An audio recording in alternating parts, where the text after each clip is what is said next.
మా ప్రియతమ నాయకులు పేదల పాలిట పెన్నిది నియోజకవర్గాన్ని అన్ని రంగాల్లో అభివృద్ధి చేస్తున్న రాష్ట్ర రోడ్లు, భవనాలు, పెట్టుబడులు, మౌలిక సదుపాయాల శాఖ మంత్రి శ్రీ బీసీ జనార్దన్ రెడ్డి గారికి మరియు శ్రీమతి బీసీ ఇందిరారెడ్డి గారికి నూతన సంవత్సర మరియు సంక్రాంతి శుభాకాంక్షలు. ఇట్లు రామిరెడ్డి గారి అమర్నాథ్ రెడ్డి, బత్తుల నారాయణ రెడ్డి, సంగు సంకేశ్వర్ రెడ్డి, టీడీపీ నాయకులు, బనగానపల్లి మండలం, నంద్యాల జిల్లా.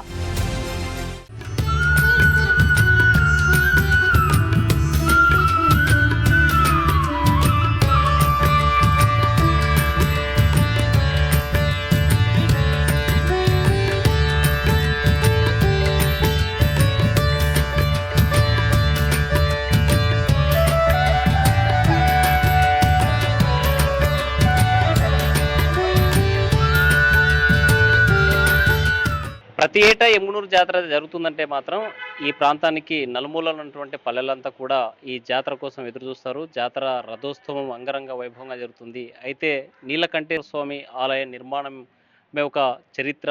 ఆ చరిత్రకు సంబంధించినటువంటి ప్రత్యేకత ఏంటంటే ఈ ఎమ్మునూరు నగరంలో, ఎమ్మునూరు పట్టణంలో ప్రతిష్ఠించినటువంటి శివలింగాలన్నీ కూడా ఇక్కడి నుంచి, ఈ ప్రాంతం నుంచి కాశీకి వెళ్ళి ఎద్దుల బండి మీద తీసుకెళ్ళి ఆ శివలింగాలను తీసుకొచ్చి ఇక్కడ ప్రతిష్ఠించారు అనేటువంటిది కథలుగా ఈ ప్రాంతంలో జరుగుతున్నటువంటి ఒక పెద్ద చర్చ. అయితే అంతకన్నా ముందు, అంతకంటే మునుపే ఒక గురు సిద్ధప్ప మఠం లక్ష్మీపేటకు సంబంధించినటువంటి సమీపంలో లక్ష్మీపేట ప్రాంతంలో ఉన్నటువంటి గురు సిద్ధప్ప మఠానికి ఒక ప్రత్యేకత ఉంది.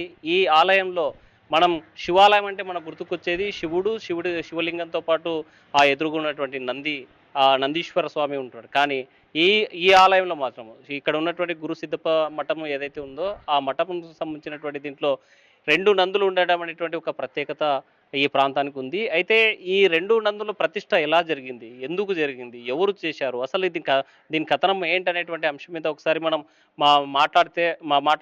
చర్చించాల్సినటువంటి సమయం ఆసనమైనటువంటిది ఇది. ఎందుకంటే ఇక్కడ ఎమ్మునూరు పట్టణంలో జరుగుతున్నటువంటి ఈ నీలకంఠేశ్వర స్వామి మహోత్సవానికి వచ్చేటువంటి భక్తులంతా కూడా చాలా ఆసక్తిగా ఇక్కడ గురు సిద్ధప్ప మఠానికి రావడం, పూజలు చేయడం, చూసుకొని వెళ్ళడం, ఆ 2 నందులకు సంబంధించినటువంటి ఆ ప్రతిష్ట జరిగినటువంటి నేపథ్యం ఇక్కడ మనకు కనిపిస్తోంది. మనం చూస్తున్నాం అతి పురాతనమైనటువంటి నందులు ఇవి.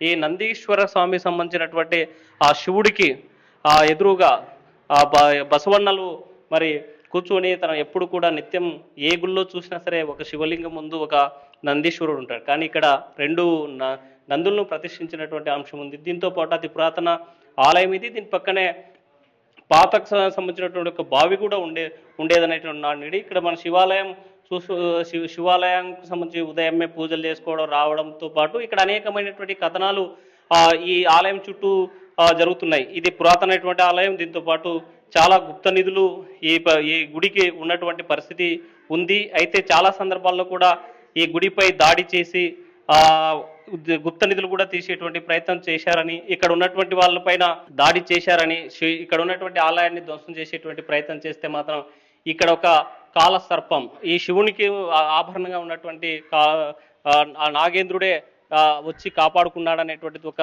చర్చ అయితే జరుగుతుంది. మనతో మాట్లాడడానికి ఈ గుడి నిర్వాహకులతో పాటు ఈ సంబంధించినటువంటి 2 నందులు ఎలా వచ్చాయనేటువంటి అంశం మీద ఆ వంశానికి సంబంధించినటువంటి వాళ్ళు, ఈ ఆలయ నిర్వాహకులు కూడా ఉన్నారు. వాళ్ళతో మాట్లాడదాం. స్వామి చెప్పండి, మీ ఆలయంలో ఎక్కడా లేని విధంగా శివాలయంలో 2 నందులు ఉన్నాయి. ఇట్లా 2 నందులు మన లింగాతుల అవతల సమాధి కట్టింటే ఆ సమాధి పైన ఉన్నందువలన అప్పటికి తెచ్చిపెట్టినారంట వాళ్ళు. దాన్ని ఆ నందిని తెచ్చి ఇక్కడ పెట్టించినారంట వాళ్ళు. వాళ్ళే స్వాములు పెట్టించినారంట. అంటే మనుషులు పెట్టిందా లేకపోతే మనుషులు తెచ్చిపెట్టిందే. అమ్మ అప్పుడు సమాధి అయిందంట. ఆ కాలంలో సమాధి కావడానికి మొదలే కట్టించుకునిందంట. కట్టించుకున్న తర్వాత ఏమో ముందర నంది పెట్టేవాళ్ళంట. పెట్టిన తర్వాత అది ఏం జరిగిందంటే కొన్ని రోజులకి తీసుకొచ్చి ఆడ పూజలు జరగడం లేదు కాబట్టి తీసుకొచ్చి ఇక్కడ పెట్టి కట్టించి ఇక్కడ పెట్టేసినారు. కానీ ఇప్పుడు ఎన్నేళ్ళైందో అనేది ఎవరికి జ్ఞాపకం లేదు. పెట్టింది కూడా ఎవరికి తెలియదు. ఎవరు అది గురు సిద్ధప్ప మఠం అంటున్నారు, ఈ ఆలయం నిర్వాహకుడు. అసలు ఈ గురు సిద్ధప్ప ఎవరు, ఏం జరిగింది, ఈ ఆలయానికి ఈ గురు సిద్ధప్పకు ఉన్నటువంటి సంబంధం ఏంటి? గురు సిద్ధప్ప మఠం అంటే వాళ్ళ ఇంట్లో మామిడి తిప్పనని వాళ్ళ ఇంట్లో ఉండేవాళ్ళంట. తర్వాత నెక్స్ట్ ఈ గుళ్ళో ఉండారని అన్నారు కొంతవరకు. ఇక్కడ కట్ట కూడా కట్టినారు. ఇక్కడ గుళ్ళోపల ఈ భాగంలో కట్ట కట్టినారు పండుకోవడానికి. మళ్ళీ ఇక్కడ వంట చేసుకోవడానికి కూడా ఏర్పాటు దానికి సంబంధించి ఎందుకో సర్పం ఏదో కాపలా కాస్తుందంట. ఏంటి కథ ఏంటి?